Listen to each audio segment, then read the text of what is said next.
स्वदेशी incredible SI news.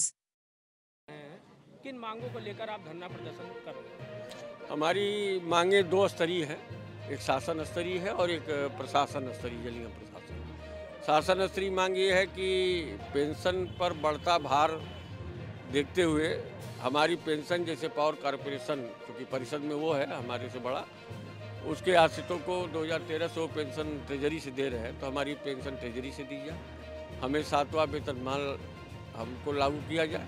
और जल निगम को 2021 में जब बांटा गया तो इस हिसाब से कि जल निगम की स्थिति ठीक होगी, लेकिन जल निगम की स्थिति ठीक होने बजाय और बुरी हो रही है, तो इससे पूर्व की भांति एकीकृत जल निगम फिर से बनाया जाए और इसका प्रबंध निदेशक जो IAS अफसर अब बना दिए गए हैं 1975 के एक्ट के खिलाफ, वहाँ पे एक वरिष्ठतम तकनीकी अभियंता की तैनाती की जाए, तो शासन स्तर की मांग है।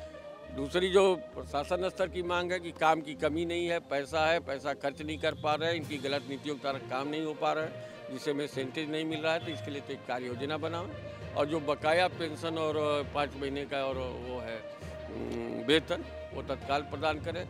छठे वेतनमान में अवशेष DA और DR दें। छठे वेतनमान के संबंध में माननीय उच्चतम न्यायालय के 6 जनवरी 2025 के निर्णय के बाद और शासन द्वारा 2 साल पहले इसके लिए पर्याप्त धनराशि 442 करोड़ अवमुक्त करने के बावजूद जो ये एरियर नहीं दिया जा रहा वो एरियर दे।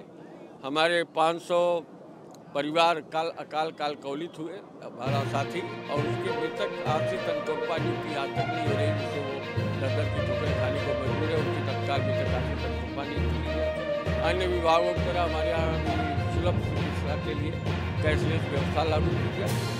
और सबसे बड़ी चीज़ है कि जो हमारे यहाँ कार्मिकों की तरह इंजीनियरिंग विभाग है, जल निगम बहुत तकनीकी विभाग है, यहाँ की हर जगह की टोपोग्राफी अलग है, हर जगह का एस्टीमेट अलग बनता है, कहाँ ऊंचाई है कहाँ नीचाई है, ये पिडोडी इरीगेशन की तरह स्पाट एस्टीमेट नहीं बनता है। और यह प्राकलन बनाने वाले, प्राकलन जांचने वाले, आपको जान के ताज्जुब होगा कि एक भी डिग्री इंजीनियर हमारे बीच में नहीं है। 915 की स्ट्रेंथ है और एक नहीं है।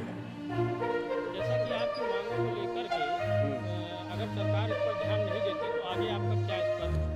हमारे सामने अब करो मरो का प्रश्न है। हमने ये ध्यानाकर्षण कार्यक्रम दिया है और ध्यानाकर्षण कार्यक्रम का एक पहला दिन है।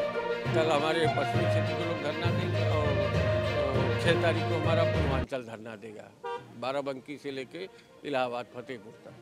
और उसी दिन हम तय करेंगे, आज जो लोग विचार व्यक्त करेंगे, कल जो विचार करेंगे, ये तमाम संगठनों का समूह है और उसके लोग जिस तरह से व्यथित है, तो आंदोलन तो सदस्य करता है।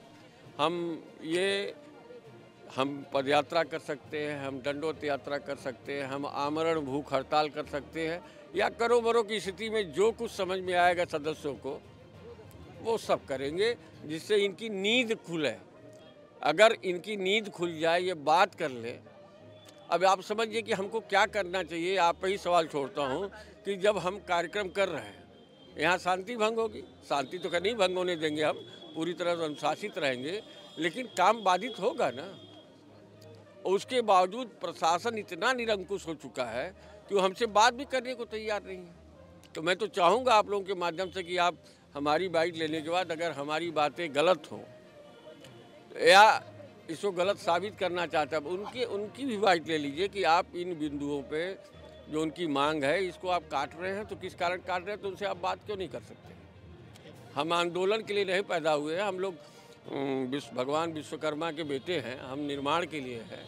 हमसे विनाश की स्थिति नहीं मानी जाएगी। हाँ, अपना विनाश हम कर सकते हैं। जो आपने पूछा कि अब क्या कर सकते हैं आप, जब हमारे पास जीने के लिए, खाने के लिए, चलने के लिए, सामाजिक सरोकार निभाने के लिए अगर हमारे पास धन नहीं रहेगा, हमने 35 साल 40 साल इस विभाग को दिए और हमको इस लेवल पर ला के छोड़ दिया गया है, तो हमें क्या करना चाहिए आप समझ लीजिए खुद। और हम कुछ नहीं आज कर सकते कि हम आगे क्या करेंगे। हम 6 तारीख को तय करेंगे और 6 तारीख को जो भी तय करेंगे वह इस जल निगम प्रशासन और उत्तर प्रदेश शासन पर बहुत भारी पड़ेगा, ये आपको हम विश्वास दिलाते हैं। ठीक है।